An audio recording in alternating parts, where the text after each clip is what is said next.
Luna here, and we're following the teachings of the Firebomb Academy by finding out, can you beat The Witcher Enhanced Edition with only bombs?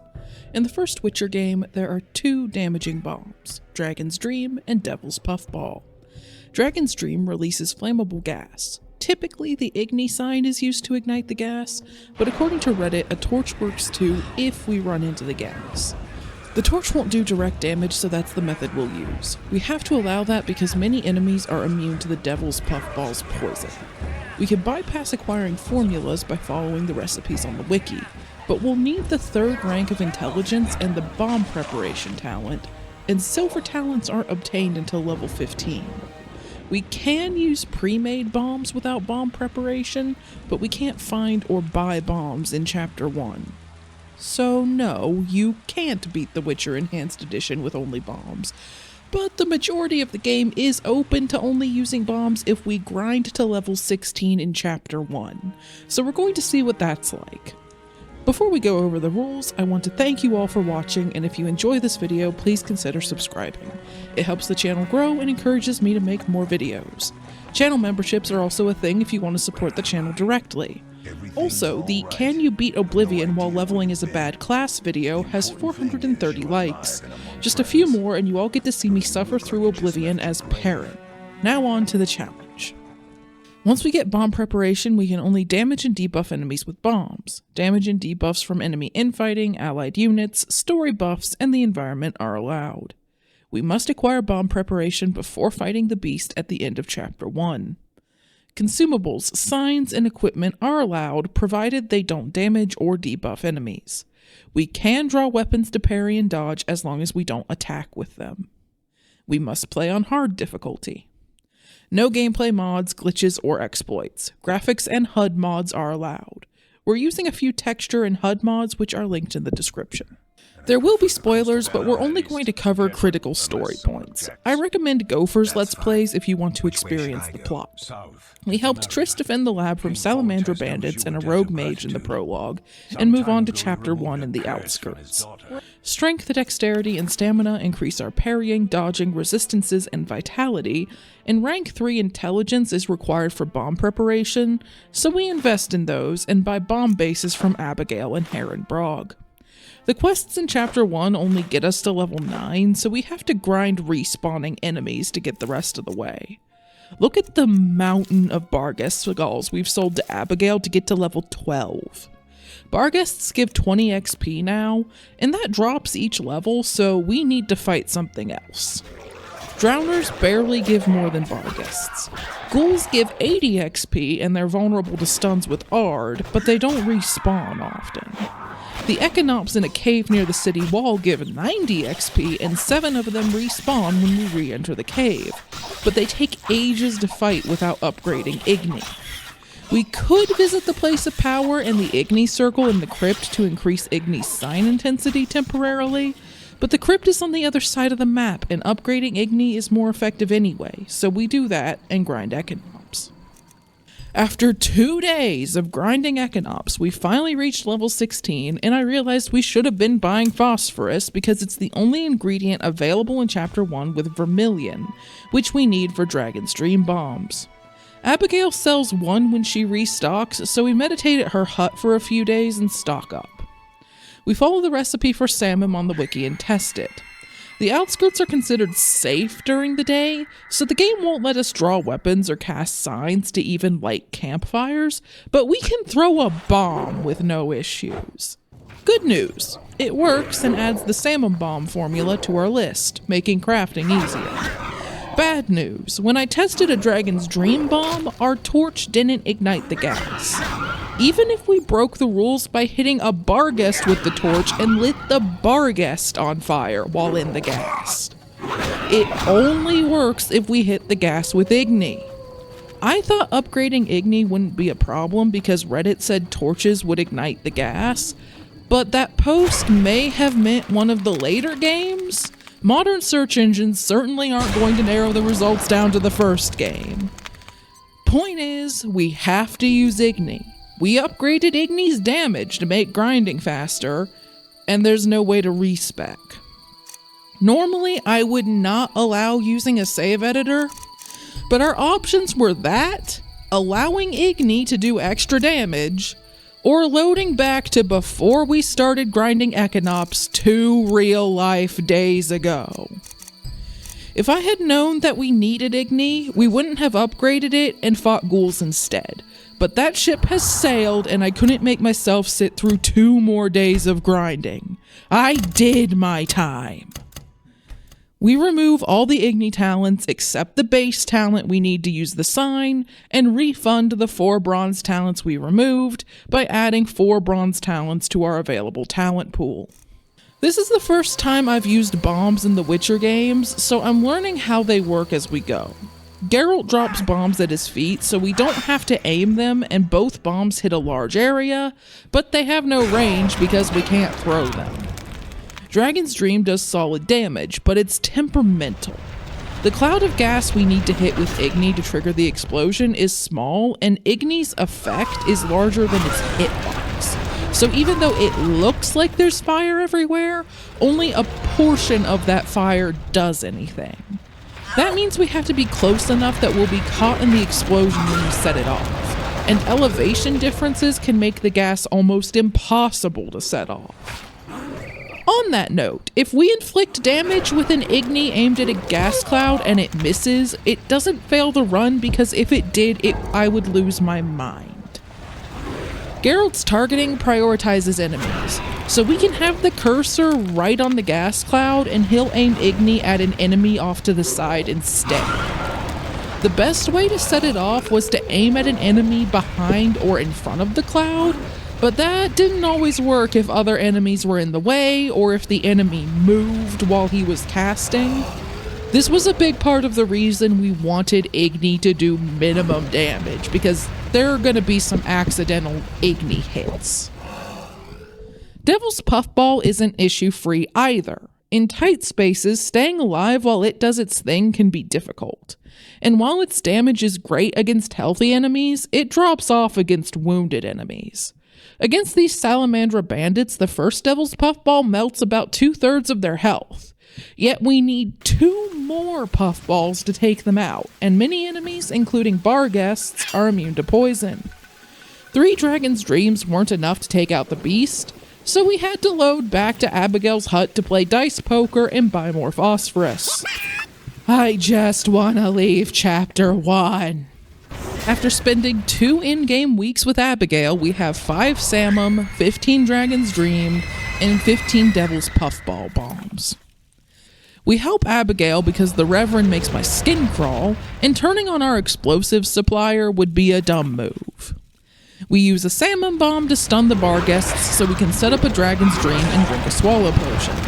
Tawny Owl potions are useful for casting Igni to set off Dragon's Dreams faster, but Vitality is a stricter limit because the Dragon's Dreams hurt us too. Sometimes Geralt catches fire and panics, with deadly consequences. The bar guest's damage also varies wildly. Most of the time it's negligible, but sometimes they one-shot us and I don't know why. It isn't the bleed effect they can inflict, it's raw damage. However, the bigger issue is that our bombs aren't hurting the beast much, even though they clean up the lesser bar guests. The beast starts off missing a chunk of health, but its health barely moves after we've used 3 Dragon's Dreams. At first I thought we weren't hitting it, but even when it was near the center of the explosion, it didn't take damage. I know we could use the stuns from a Samum bomb to get a sword finisher on the beast, but the key word there is sword.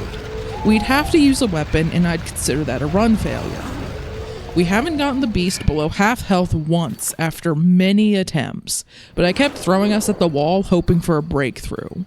During the winning attempt, Abigail was swarmed, but she revived and healed us before attacking the beast with her dagger. We'd set up a Dragon's Dream, but couldn't set it off because we were low on endurance, and while we were drinking a Tawny Owl potion, the beast keeled over. My best guess is that Abigail took it out from over half health. The fight against the peasant mob afterwards was sloppy. They took out Abigail while the Reverend caught us in a cutscene and blathered on about sinners. I was stuck on the idea that Devil's Puffballs weren't useful because we'd been fighting bar guests for ages, so we didn't use one until after the first Dragon's Dream. Then we missed Odo with the second Dragon's Dream and had to finish him off with another Devil's Puffball. But we survived and Abigail revived, so all's well that ends well. At the start of Chapter 2, we're thrown in jail. The jailer, Vincent, tries to make us fist fight a thug for the honor of hunting a cockatrice for our freedom, but we throw the fight.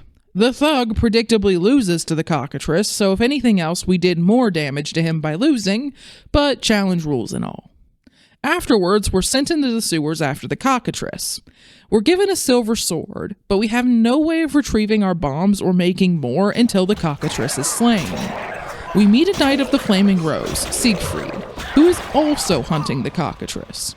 We tried to let him handle the hunt, but he couldn't even remove the drowners on his own, and he won't revive if enemies are too close to him, so that's probably not impossible, but not practical for finishing the challenge anytime soon. If you have ideas for getting through the cockatrice hunt with only Siegfried dealing damage, let me know in the comments, but we played this section normally. Once we're out of the sewers, our first priority is reclaiming our gear. We have new options for Vermilion now that we have access to the swamp: Bloodzuger Blood, Toxin, Venom Glands, and Faneweed. Faneweed grows in the swamps, and it's free Vermilion for us. There are plenty near the Scoia'tael camp in the northeastern corner of the swamp.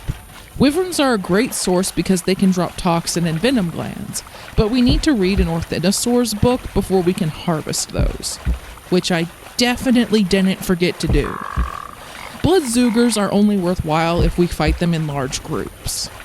We also find a circle of hanging stones in a cave in the swamp that grants us the Quinn sign. Quinn absorbs damage and can increase our resistances when upgraded.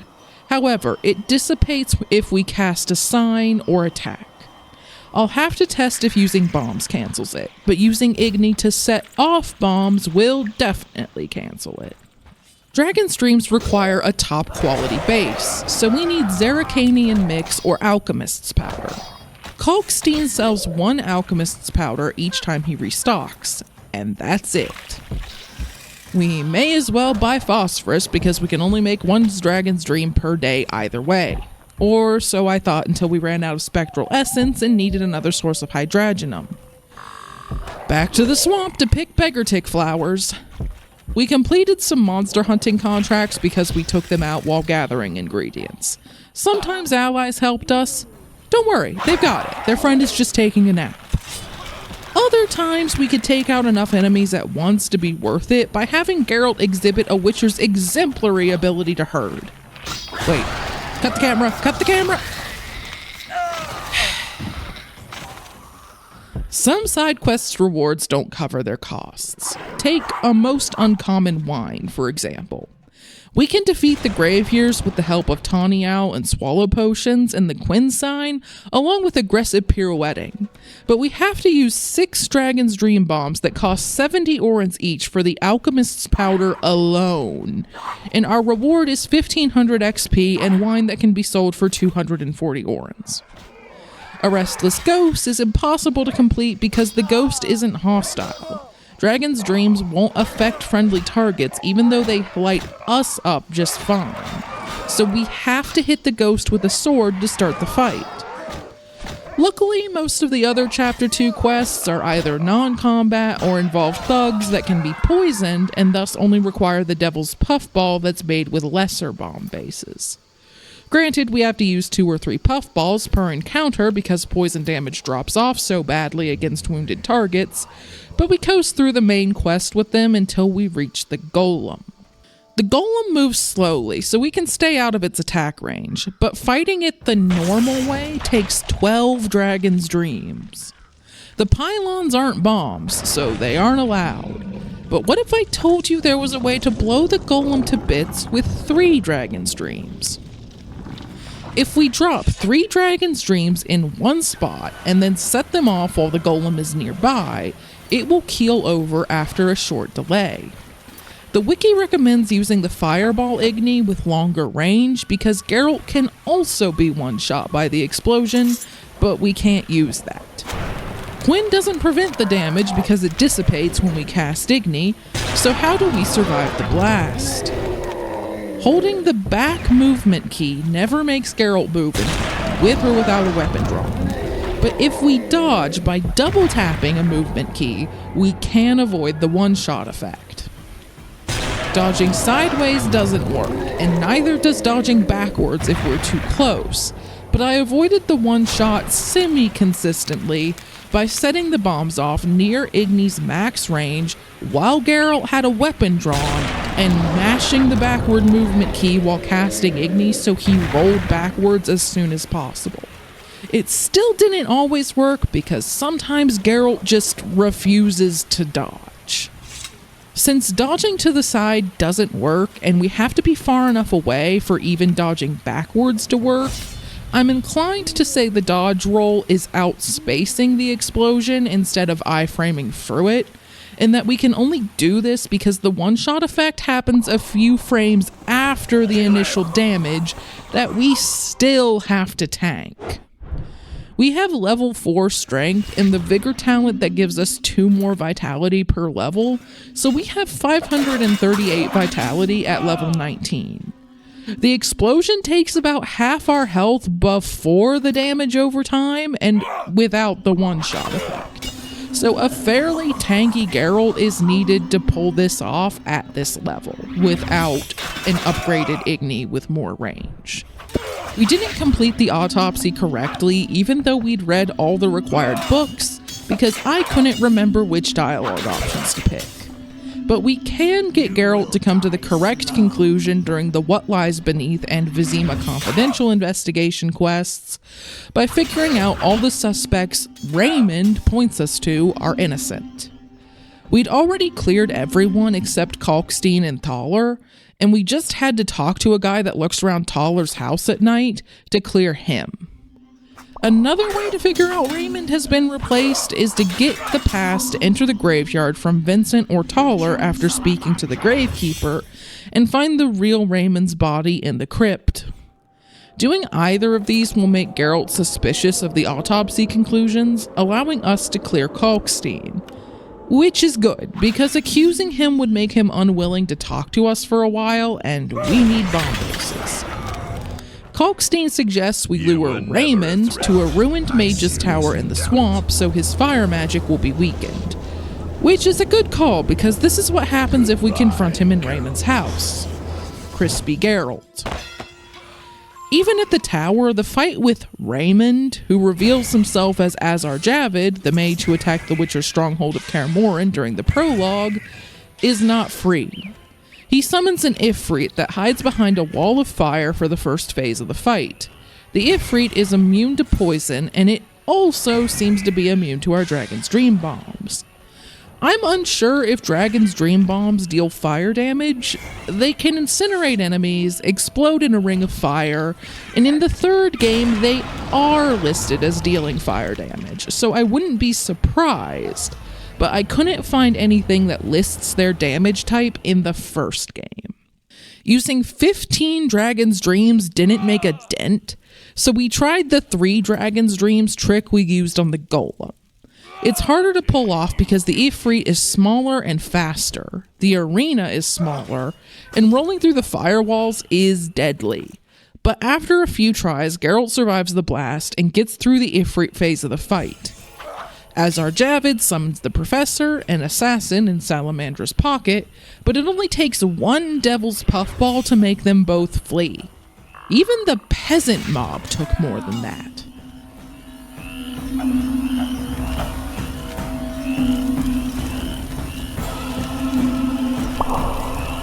Azar, you fool!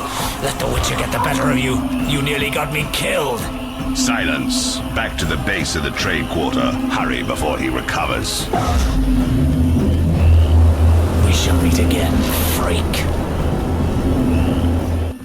We help Triss locate the source of the magical anomalies in the area. Alvin, the kid we rescued when we arrived in the outskirts. Salamandra kidnapped him. But the bard Dandelion followed him and pointed us to the house they're holding him in. Taking out the bandits is simple 99% of the time, but of course one of them got a random one-shot while I was recording. This is the first one of those we've gotten in a while, and I still don't know what's causing them. On the second attempt, we're careful to keep the Quinn sign up, but the strategy is the same. Avoid damage and let the Devil's Puffballs do their work. We tell Dandelion to take Alvin to Triss because it makes more sense to me to take the child who's a magical source that's being hunted to a sorceress. After further investigations, we're approached by an official named Velorad about an ongoing bank robbery. Some Scoia'tael are holed up in the bank, and Velorad wants us to put an end to it.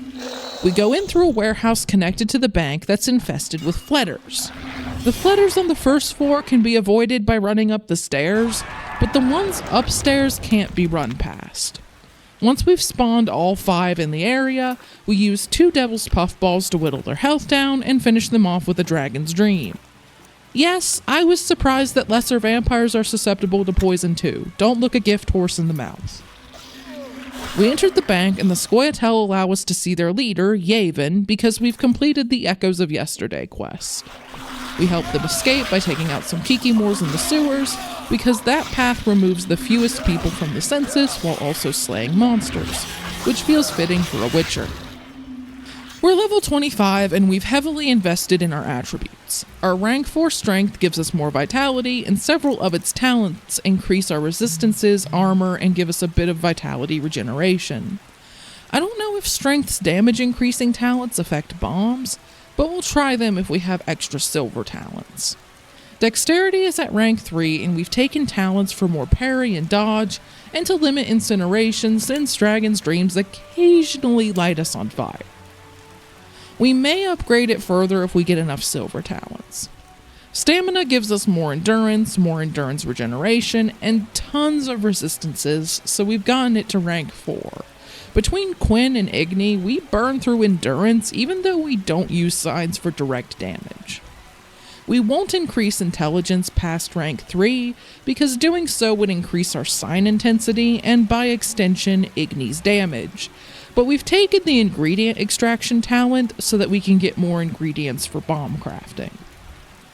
Our sword styles and Ard were upgraded a bit because we used them when we were level grinding for bomb preparation, and we'll upgrade the Quinn sign further because it helps us avoid damage while Devil's Puffballs whittle enemies down. But that's it for signs and sword styles.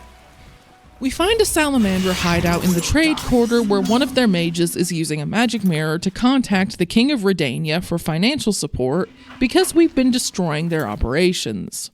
They hear us eavesdropping and the mage summons an Ifrit. We have no way of taking him out before he summons, and the Ifrit sticks around when the mage retires from life, so we need to use an explosion from 3 Dragon's Dreams to banish it. It's easiest to set up near the entrance because the room with the mirror has a lot of furniture in the way. It's critical that the blast hits the Ifrit and the mage. The other 3 bandits can be taken out with Devil's Puffballs if they survive. Unfortunately, the mage likes to stay at a distance while the Ifrit and the other bandits get into melee range, so getting them all near the gas cloud while also getting into position to set it off and roll backwards is tricky. There were many failed attempts where we either didn't have enough room to dodge the blast or the mage moved away while we were setting it off. There was another attempt where we did get all of them, but I learned that the explosion has a lingering hitbox when Geralt keeled over when we ran into loot. We eventually got them all again and waited for several seconds before going anywhere near the blast. We take the magic stone connected to the mirror to show to Triss. Outside, we find a werewolf taking out Salamandra bandits. It turns out it's Vincent, the captain of the guards in the temple quarter. He's lucid and only attacks monsters and criminals, so we spare him. We'll work with Carmen to cure him, but the quest doesn't involve combat, so I won't be showing it. The magic stone is short range, and we trace King Radovid to a house in the trade quarter. He intends to marry Princess Ada to forge an alliance between Redania and Temeria, and has no intention of further dealings with Salamandra. Dealing with kings is dangerous, so Geralt wisely drops the matter. We set up a meeting with Triss and Luvarden, a merchant who's interested in financing operations against Salamandra if we can find an armed force to aid us. We sided with the Scoia'tael during the bank robbery, so we turned to Yavin. Triss warns us that the meeting will change much, and I don't know if we'll have access to ingredients afterwards, so we tell Triss we need time to prepare and go off to Kalkstein in the Swamp Tower to craft bombs. We need beggartick flowers for hydragenum, vaneweed for vermilion, and if we can grab some celandine, hellebore petals, verbena, and white myrtle, all the better. Kikamor warriors and wyverns will dispose of the drowners near the beggartick flowers if we lead the drowners to them. It takes a while to get all of the drowners away from the flowers, but we walk away with enough flowers for 7 dragons' dreams plus ingredients from the drowners without using any bombs. In addition to gathering beggartick blossoms for hydrogenum, we take the food we've been hoarding out of our stockpile and offer it to the altar of Melitele in St. Lebioda's hospital. We get 1 mistletoe for each food item and walk away with over 150 mistletoe. We haven't completed the wyvern meat contract, and there's a royal wyvern, Moa, that we can slay for additional rewards. We have to drink Swallow and Tawny Owl potions to survive while we herd them into position for a 3 Dragon's Dream blast. Wyverns hit like a truck, and keeping Quinn up while saving endurance for Igni isn't always possible.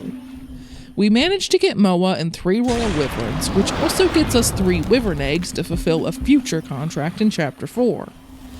After we get our reward for the wyvern meat and Moa, we buy bomb bases from Kalkstein for a long while.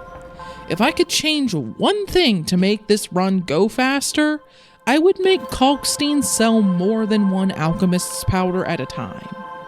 I probably would have been able to get the run out possibly a week faster if he sold maybe 10 at a time. With that, we have 31 Dragon's Dreams, 83 Devil's Puffballs, and ingredients to make more, with the exception of bomb bases. Hopefully that's enough. We tell Triss that we're ready to attend the meeting in a conversation I can't show because Triss's nightgown would probably age restrict this video.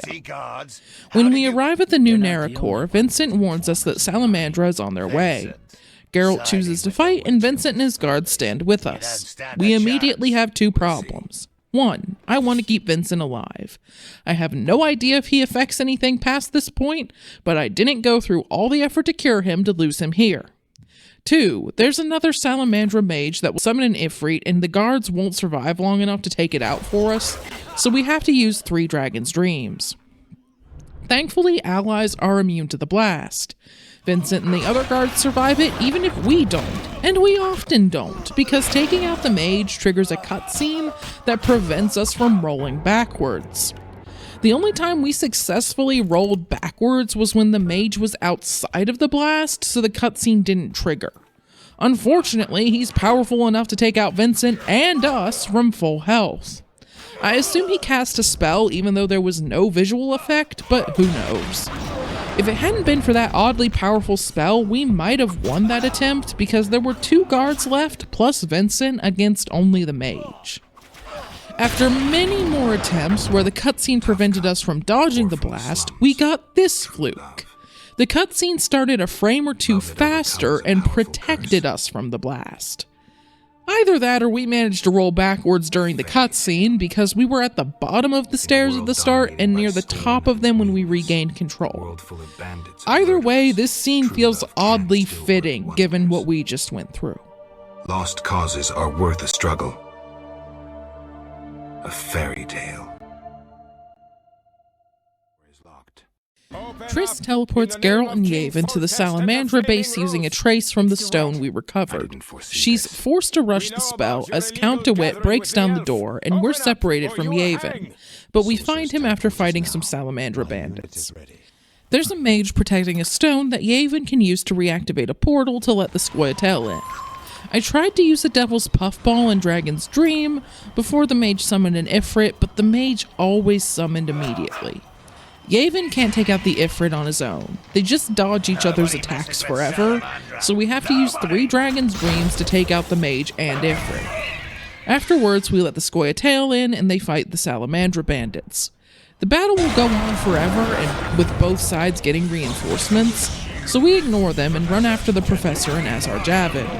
Javid flees, leaving the professor to deal with us and separating us from the Scoia'tael with a magical barrier.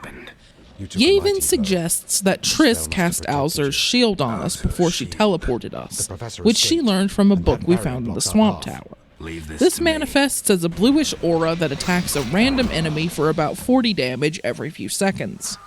The professor would have gotten the shield instead of us if we had allowed Geralt to be duped by Azar Javid's Raymond disguise in Chapter 2, but it's only a factor in this fight against the professor, some bandits, and 2 Kikimor warriors. With or without the shield, all we had to do was put up Quinn and use Devil's Puffballs. What you wanted? The professor reminds Geralt of the challenge rules by blowing up some lab equipment after Geralt takes out a bandit with his sword during the cutscene. The explosion causes part of the cave to collapse, and we fall through the floor into a chamber with the Kikimor Queen. She finishes off the professor, but now we have to deal with her. The game wants us to use Ard to break supports and collapse the cave on the Queen, but I'd say that counts as using Ard to do damage even if we never technically hit an enemy with it. The Kikimor Queen will always flatten Geralt in one swipe regardless of our vitality, so keeping Quinn up is essential. It might be possible to defeat her without Quinn by using the terrain and smaller Kikimors to block the Queen, but it would be very difficult. 3 Dragon's Dreams didn't make much of an impression. It took a chunk of her health, but it was far from a one-shot. Devil's Puffballs were more effective, with the first 2 removing hundreds of health per tick. It took several Devil's Puffballs, but they were capable of taking the Queen down on their own, so if you want to fight the Queen instead of running, I highly recommend this strategy. We find a note on the professor's remains that reveals Princess Ada, King Foltest's daughter, who Geralt saved by lifting the Striga curse from her years ago, is working with Salamandra. She meets us when we exit the base with a contingent of guards, but Triss whisks us away to a village called Murky Waters, marking the beginning of Chapter 4. While we still have plenty of bombs, our first orders of business are figuring out why Triss brought us here and where we can obtain more bomb bases. We find Abigail, who's taken over for the village healer who would otherwise be here if we hadn't saved her. According to the wiki, the village healer doesn't sell bomb bases, so it's a good thing we saved Abigail in Chapter 1, or we wouldn't have access to bomb bases for all of Chapter 4. It's still annoying to buy bomb bases here because Abigail won't let us meditate in her hut anymore. I guess she got tired of us crashing at her house for weeks at a time. This means we either have to pay 5 orens at the nearby inn every time we want to refresh her inventory, or we have to go all the way to one of the campfires in the village. Afterwards, we find another Witcher, Berengar, who we've been looking for since Chapter 1. He's been working for Salamandra unwillingly and recently managed to escape. We help him fight some Bruxes and Alps that I can't show because YouTube would get mad, but they're a type of lesser vampire, so we use Devil's Puffballs while Berengar finishes them off. There is one Spectre in the last fight, but Berengar is capable of taking it out, so we save our Dragon's Dreams. We continue helping the villagers of Murky Waters while we wait for an opportunity to return to Vizima. There's a wedding happening between Julian and Alina, but there's drama because Alina's sister Selena is interested in Julian. Not a matter that would require the aid of a Witcher, until Selena accidentally removes Alina from the census during an argument, and Adam, who was in love with Alina, responds rashly. The end result is that Alina becomes a Noon Wraith and Selena becomes a Night Wraith. We report Adam for his part in the tragedy and offer to remove the curse from Alina. To do so, we need the fragments of her hand mirror, which we gather from various apparitions of Alina, known as the Midday Brides. We also gather shimmering dust from regular Noon Wraiths at the same time by herding them into the encounters with the Midday Brides, so we can help the blacksmith's wife without using extra Dragon's Dreams. We also take out the hostile Vaudianoi. Vaudianoi aren't immune to poison, so we only needed Devil's Puffballs to take them out. Most of the other side quests in Chapter 4 require slaying monsters that are immune to poison, and would cost a ton of Dragon's Dreams, so we won't be completing those. Once we break the curse on Alina, we turn to another matter troubling Murky Waters: the rising tensions between the villagers and the Vodianoi, the fish people who live in the underwater city in the lake. We spoke to the Vodianoi priest when we arrived, and he wanted us to summon Dagon, the entity the other Vodianoi are worshipping instead of the Lady of the Lake, by sacrificing the villagers' prize cow, Strawberry. We tried to talk to Julian at various points in Alina's quest, before her death, before helping her move on, and after helping her move on, but we couldn't get him to talk about the Vodianoi. I thought we were locked into the Vodianoi's priest's resolution of the quest, but I really didn't want to sacrifice Strawberry, so we spoke to the Lady of the Lake on the way to the altar, and thankfully her resolution to the quest was still open. Once we talked to her, the quest was updated, so we had to get the right items from the Vodianoi priest and Julian, but Strawberry kept following us around. The peasants never commented on her absence or accused us of stealing her, and we couldn't get her to follow us back to the village, so I guess Geralt has a pet cow now. We get the required items, the Vodianoi priest's golden bracelet and the sculpture from Julian, and present them to the Lady of the Lake. In return, she gives us a special ruby that can be used to summon Dagon instead of our pet cow. I forget how this boss fight is supposed to work. Going by the bestiary entry for Dagon, I think we're meant to take out his worshippers to deal damage to him, but it turns out 3 dragon streams work too. If it weren't for that trick, so many boss fights would have been either much more difficult or impossible in this challenge. It's nuts. We return to the Lady of the Lake, and she grants us Arendite, the best silver sword in the game, while Strawberry does her best to appease YouTube by obscuring her. On the way back to Murky Waters, we're confronted by Berengar, who admits that he gave up the location of Kaer Morhen to Salamandra. A duel ensues, but there's one thing Berengar didn't count on: Strawberry. She's too adorable to attack, so he tries to go around her, which buys us time to put up Quinn and use Devil's Puffballs. Berengar's passive regeneration prevents the poison from taking him out, forcing us to use our last Dragon's Dream to finish him off. On the way back to the village, we're confronted by a knight who's searching for a Scoia'tael unit hiding nearby. We've spoken to the Scoia'tael, and unlike Yavon's unit, they aren't interested in fighting. They've been coexisting peacefully with Murky Waters, but that doesn't matter to the knights. In fact, the villagers are targets too, because they sold food to the Scoia'tael and allowed them to shelter in a cave on the lakeshore. Even if we wanted to aid the knights, our choice at the bank closed that path. So our only options after speaking to the elves and Dandelion is to either help the elves or help neither side. In the interest of having more allies in Chapter 5 and hopefully preventing an atrocity, we agree to help the elves. Their leader, Teruviel, wants to flee after nightfall, but the Order attacks before that plan can get off the ground. Alvin panics and his wild magic teleports him away, leaving us to fight the knights and explain things to Triss later. With the help of a couple of Devil's Puffballs, the Scoia'tael carry the day, and we take a boat back to Vizima. No! Things have gone from bad to worse in Vizima. The Knights of the Order fan the tensions with non-humans to the breaking point, and there's fighting in the streets. We run into King Foltest shortly after our arrival, and he orders us to return to the palace with his escort. Thankfully, he's willing to overlook our ties to the Scoia'tael because of the Strigga curse on Ada that has resurfaced. We're ordered to take care of the matter, and head to Velerad and Triss for information. We also play dice with the king and win 4,400 orens, and hopefully not an execution. Take the money and run, Geralt. The Chamberlain takes us back to Old Vizima, which has turned into a battleground between the Knights of the Flaming Rose and the Scoia'tael. Foltest's men and the Scoia'tael are friendly to us, so we can run past the worst of the fighting and let our allies handle things. Our first priority is finding a source of bomb bases because we're out of Dragon's Dreams. In Chapter 5, there are 2 merchants available to us, the Scoia'tael Quartermaster and Kalkstein. We visited the Scoia'tael Quartermaster first because Kalkstein wasn't in his lab, and we got Zerrikanian Mix. Unfortunately, no merchant restocked Zerrikanian Mix, so we need to find Kalkstein for a renewable source of top-quality bomb bases. Luckily, Kalkstein was with some guards at a burning tower nearby. Once we dealt with the Salamandra mutant, who was susceptible to poison, Kalkstein returned to his lab.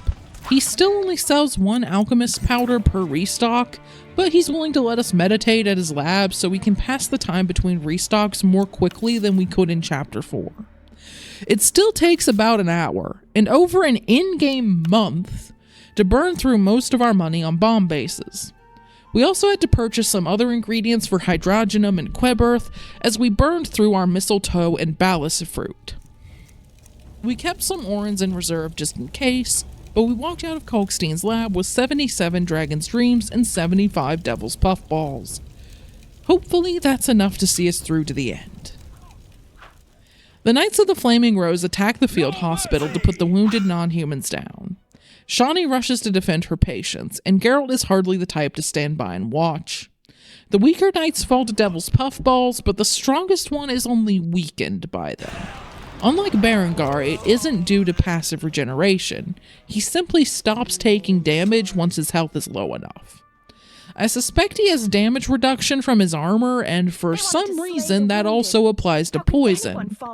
However, the poison weakened him enough for one Dragon's Dream to take him out, which is safer and less costly than using 3 Dragon's Dreams. Next, we help Teruviel take out the knights blocking the way out of the city.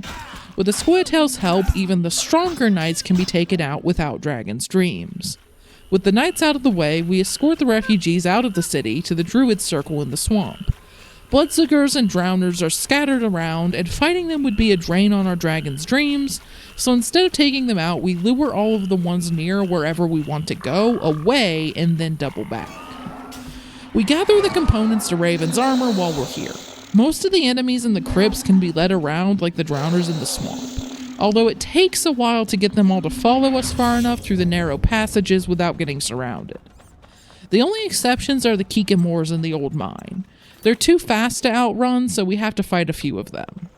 The last piece we need for Raven's armor is in the crypt Princess Ada has taken over, which is convenient because we need to go there to lift the Striga curse on her anyway. There are no other enemies in the tomb, so for once we can grab what we need for the armor easily, but we're locked in the crypt by Velorad until the princess is dealt with. Lifting her curse is very simple. All we have to do is survive near her sarcophagus until dawn, and we have enough endurance to keep Quinn up indefinitely without using Tawny Owl as long as we don't use any other signs.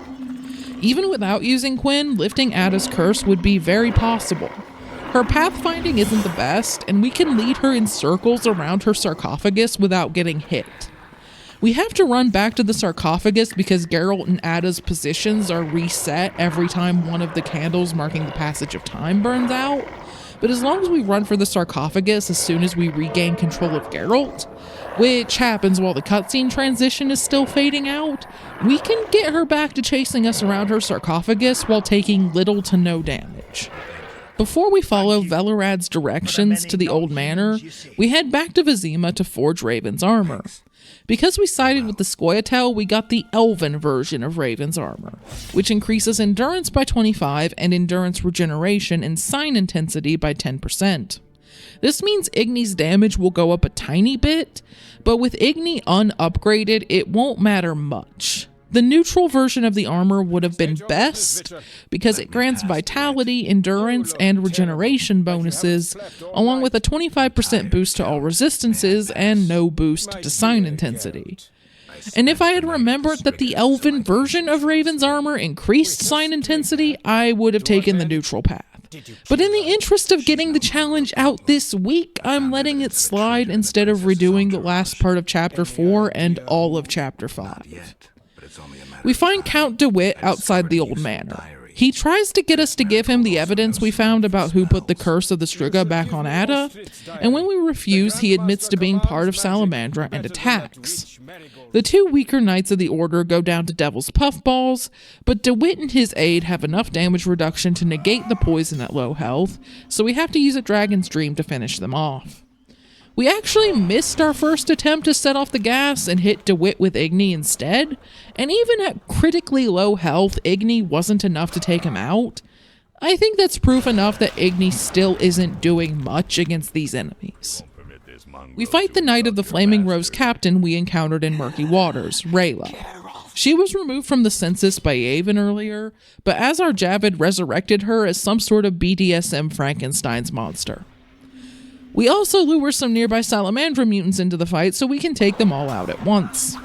If we couldn't use Quinn, that wouldn't be an option, because Rayla has an ability that can inflict pain and blinding even through our resistances. This can lock us in place for several seconds, and if all of them attack us while we're stunned, and Quinn isn't up, our vitality melts frighteningly fast. With Quinn up, we're fine, so we don't go near Rayla unless we've recently recast Quinn. They're all vulnerable to poison, so we whittle them down with Devil's Puffballs and finish them off with a couple of Dragon's Dreams at the end. The fights with the Salamandra mutants follow the same pattern, although we run past some encounters to save our bombs. And we soon reach Azar Javid again. He summons a Kosh Key and flees deeper into the lab. The Kosh Key is vulnerable to poison, but it can also make Geralt bleed even if Quinn is up. Unfortunately, I didn't know anything about this fight going in, so we didn't have any kiss potions to raise our resistance to bleeding. We survived it with the help of Swallow and this pillar, and the Kosh Key was susceptible to poison, so we whittled it down with Devil's Puffballs and finished it off with Dragon's Dreams. We've been doing that a lot instead of jumping to the 3 Dragon's Dreams explosion, because lately some of the stronger enemies have been surviving that trick, or we've been fighting groups where it would be easy to miss 1 or 2 enemies. It's a fun story. We fought Javid again after fighting his Kosh Key, and his final fight was so forgettable that I forgot to put it in the script. I seem to recall that we just used Devil's Puffballs on him, because he never gained an immunity to poison. But that should tell you about how memorable he was at the end of all of this. We run into Siegfried on the way back to the Order's stronghold. I wish there were more interactions with him outside of the Order path, because he seemed to genuinely want to help people during the cockatrice hunt, and he had a lot of respect for Witchers, but at this point, he's a fanatic. Even the big mutants with him, the Greater Brothers, are susceptible to poison, so you know how this goes. The streets are literally on fire, so we have to go through the sewers where a Zeugl has taken up residence. Geralt warns Yavin to take poison antidotes, so we follow our own advice and brew some golden Oriole that will raise our poison resistance. Even with it, the fight is a cluster. The Zeugl is immune to poison, and it won't surface until we damage several of its tentacles, which means it takes multiple Dragon's Dreams to even get it into a position to start damaging it. Or we can rely on Yavin. He can take out the tentacles, but if they turn on him, he doesn't stay up long. He revives if there are no enemies nearby, so if we stay in one corner of the room, we can lure the tentacles to the opposite corner when Yavin goes down, so he'll revive and resume slicing and dicing them. Once the Zeugl surfaces, we try the 3 Dragons Dreams trick, and it does almost nothing.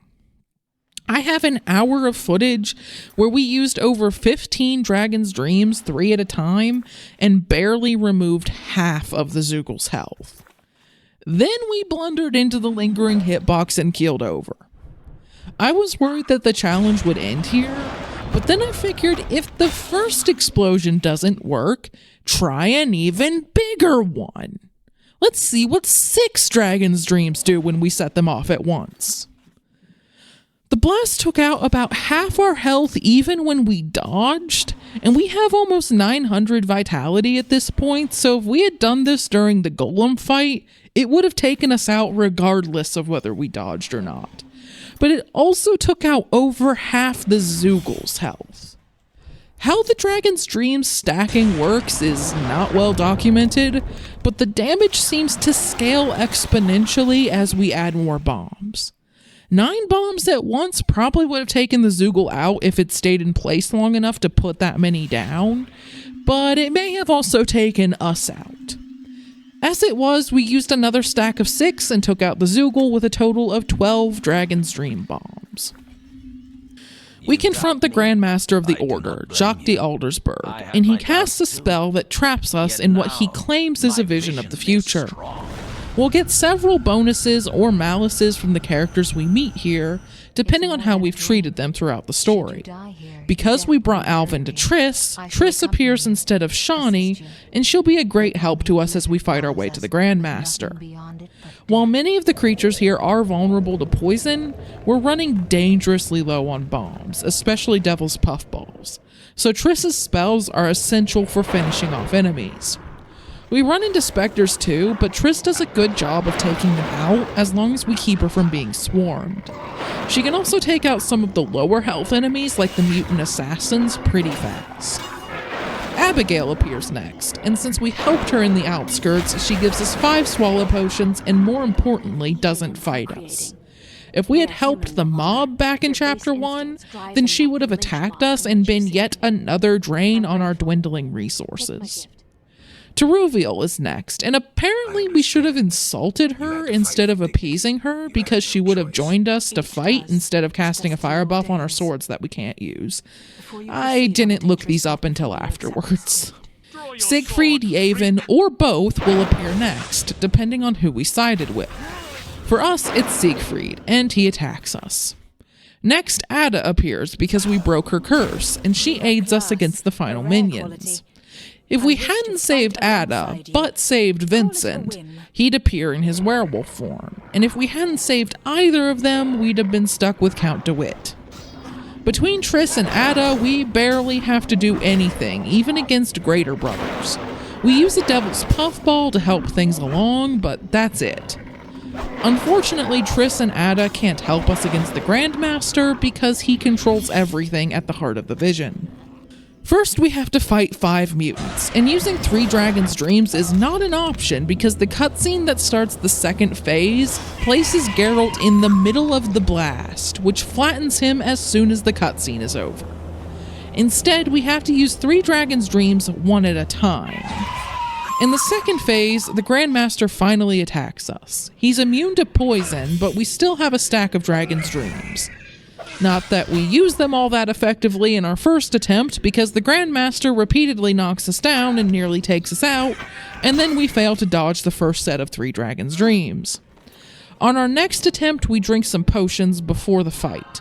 A tawny owl with Obedo as its dominant substance, which lowers the toxicity of all potions so we can drink more potions without taking toxicity penalties.